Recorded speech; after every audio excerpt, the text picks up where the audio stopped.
আমাদের বাড়ি ভেঙে চড়ে কি অবস্থা হয়েছে দেখো, দরজা জানলাও খুলে খুলে পড়ে গেছে।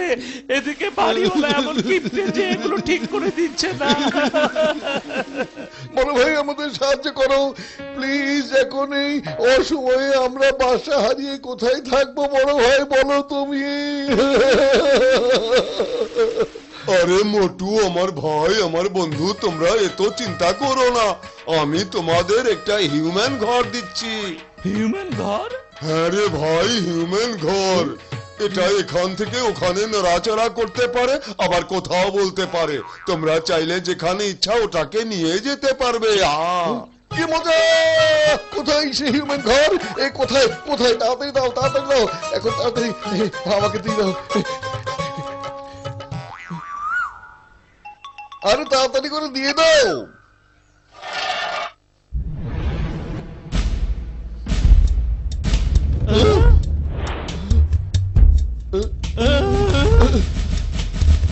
সুপ্রভাত ডক্টর ঝটকা।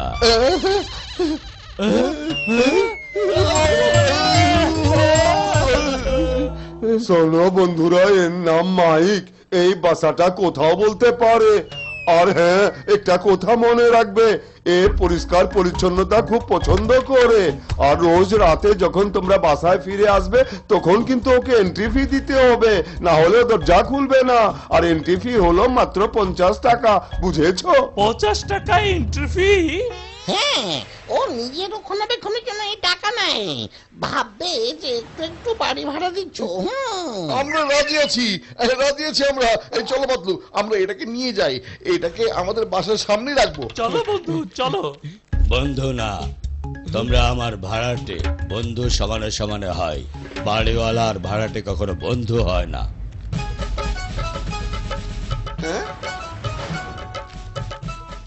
মোটু, এটা কিরম ঘর? একা একাই চলতেছে। এটা আমরা ডক্টর ঝটকের কাছ থেকে নিয়েছি, এখন আর আমাদের থাকার কোনো সমস্যা নেই। এখন থেকে আমরা এটার ভিতরে থাকবো। এই যে মাইক সাহেব, দরজা খোলো, আমরা ভেতরে যেতে চাই। ভেতরে যেতে 50 টাকা দিতে হবে। দরজার পাশে বাক্স আছে, সেখানে দিয়ে দাও। আসলে আমরা ভেবেছিলাম যে ডক্টর ঝটকা এন্ট্রি ফি নিয়ে আমাদের সাথে মজা করেছে, তবে সত্যি সত্যি যদি দিতেই হয় তবে সন্ধ্যাবেলা আমরা দিয়ে দেবো। আর সন্ধ্যায় যদি না দাও তো? তুমি দুশ্চিন্তা করো না, আমাদের অনেক বন্ধু আছে। আমরা যদি দিতে না পারি তো আমাদের কোনো না কোনো বন্ধু দিয়ে ঠিক দেবে। আছে, বন্ধুরা দিয়ে দেবে।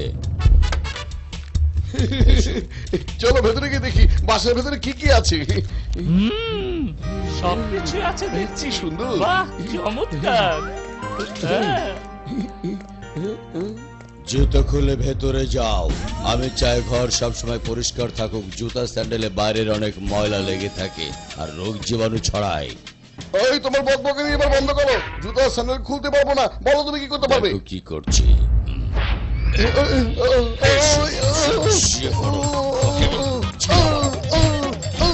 না না না, বাঁচাও, দুঃখিত, আমার ভুলে গেছে।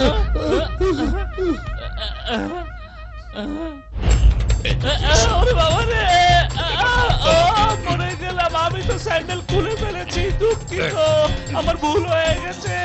দুঃখিত ভাই সাহেব, আর মনে দুঃখিত, থাকে ভুলে গেছে, আর হবে না এমন। ঘরে থালা বাটি ধোবার জন্য কোনো কাজের লোক আসে? আমরা নিজেরাই ধুয়ে ফেলি। তাহলে ময়লা থালাবাটি কেন রান্নাঘরে ভাবে রেখে যাচ্ছ? একটু থালাবাটি থাকলে মাছি, তেলাপোকা, পোকামাকড় চলে আসে আর জীবাণু ছড়ায়। আচ্ছা, তোমার যদি এত সমস্যা থাকে তাহলে তুমি ধুয়ে নাও। না না, থালাবাটি না, আমি তোমাদেরকে ধোবার কথাই ভাবছি। এবার বলো, তোমরা থালাবাটি ধোবে কি ধোবে না?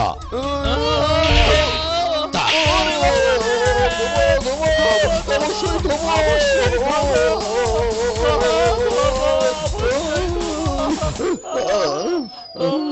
দরজা খোলো, আমি ভিতরে এসে থালা বাটি ধুয়ে দিচ্ছি। আগে এন্ট্রি ফি দিয়ে দাও। এই টাকা নেই, আমরা টাকা আনতেই যাচ্ছি। এবার বলো তুমি, থালাবাড়ির জন্য দরজা খুলবে নাকি আমরা চলে যাবো এখান থেকে, বলো। কাজ শেষ না করে কোথাও যেতে দেব না।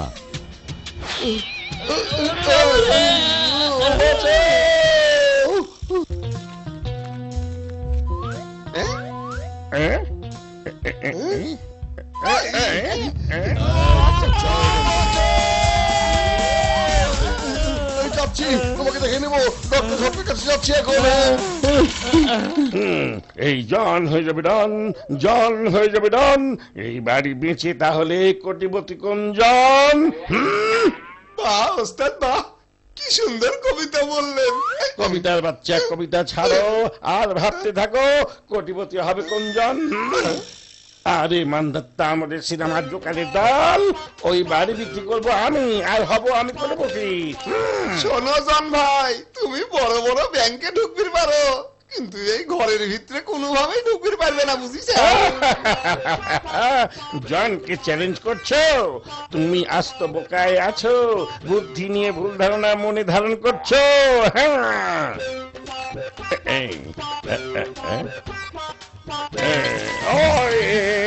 অচেনা মানুষের এই বাসায় প্রবেশ নিষিদ্ধ।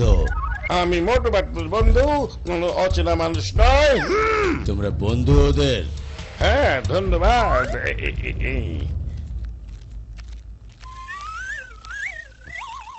দাঁড়াও, জুতো স্যান্ডেল খোলো জলদি। মোটু আর পাতলুর কাছে এন্ট্রি ফি 50 টাকা এখনো বাকি। ওরা বলেছে যদি আমি না দেই তাহলে বন্ধুদের কাছ থেকে টাকাটা নিয়ে নিতে। তোমরা তো ওদের বন্ধু, 50 টাকা দিয়ে দাও। আমি হলাম ডন, আমি সেই ডন, আর ডন টাকা দেয় না, টাকা নেয় এই ডন। ওরে বাবা, আমি চুরি করে টাকা রোজগার করি, চুরি না করে কোথা থেকে টাকা এনে দেবো? আর চুরি তো করতে হয় রাতের বেলায়, বুঝেছ? এইবারও আমার কাছে টাকা চাবিনি মনে হতেছে, কিন্তু আমিও তো পাকা মাল। ওরে এমন হিসাব বোঝাবো কিছুই বুঝতে পারবি না, নে টাকা চাবি না চাবি না। এই যে তুমি আবার কি ভাবছো? এবার তোমার পালা। টাকা দেবে নাকি মজাটা দেখিয়ে ছাড়বো তোমাকে? টাকাই যদি লিবে তাহলে একদিনের টাকা লিবে কে? ধরে এলাও যে মোটু পাতলু হেনে 10 বছর ধরে থাকবিনি, তাইলে প্রতিদিন 50 টাকার হিসাবে কত টাকা হবে? সম্পূর্ণ অগ্রিম টাকা নিয়ে এলাও।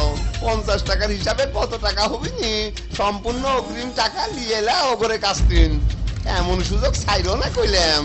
করো করো হিসাব করো, 50 টাকা হিসাবে 10 বছরে কত টাকা হয়? আর সেই সাথে শতকরা 10 টাকা করে সুদও ধরে ফেলো। 10 লাখ টাকা। হ্যাঁ, দেখিছো আমি তোমার কত টাকা লাভ করায় দিলাম। এবার মোটু পাতলু আসলে পুরো টাকার হিসাব বুঝে লিবে, বুঝছাও? ওদের কাছ থেকে না, বন্ধুদের কাছ থেকে নেব। তুমি দেবে 10 লাখ টাকা, আর তা না হলে কিন্তু যেতে দেব না। কি করতেছে এই পরকে? কি করতেছে? আও সাইড দাও আমাকে। এই নাও তোমার 50 টাকা। 50 টাকা না, পুরো 10 লাখ টাকা দাও। একবারে 10 বছরের ভাড়া একসাথে। প্রতিদিন তোমাদের কাছে কে টাকা চাইবে? 10 বছরে 10 লাখ টাকা কিছুতেই হয় না। কেমন হিসাব করছো তুমি? সুদ, আবার সুদের উপর সুদ, তার উপরে দ্বিগুণ সুদ, তার উপরে আবার সুদ। দুঃখিত, ভুল হয়ে গেছে হিসেবে। 10 লাখ না, এটা হবে 10 কোটি টাকা।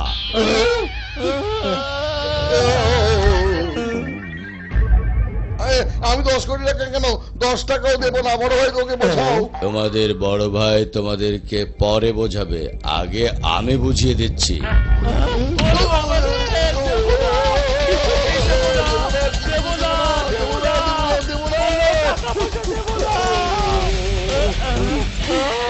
আরে বন্ধু, বাসার মেইন ফিউজ বক্সের লাল তারটা কেটে দাও, সব ঠিক হয়ে যাবে।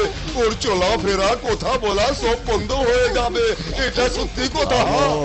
10 কোটি দাও, 10 কোটি দাও।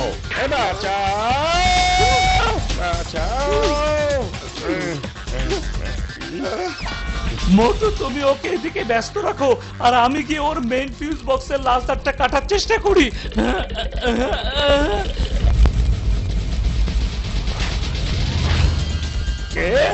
তোমাদের কারণে আমরা সবাই পুরোই ফেসে গেছি। আমরা তোমাদের ছাড়বো না।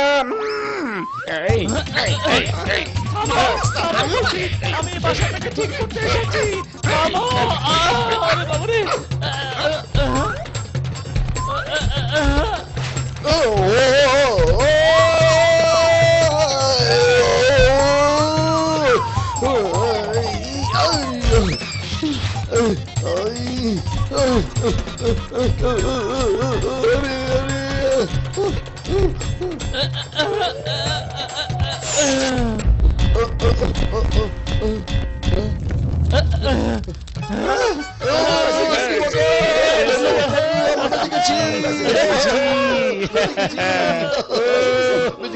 আরে পাতলু আমার বন্ধু, তুমি অনেক ভালো কাজ করেছো, না হলে কিন্তু সারা জীবনের জন্য বন্দী হয়ে যেতে, ও কাউকেই ছাড়তো না।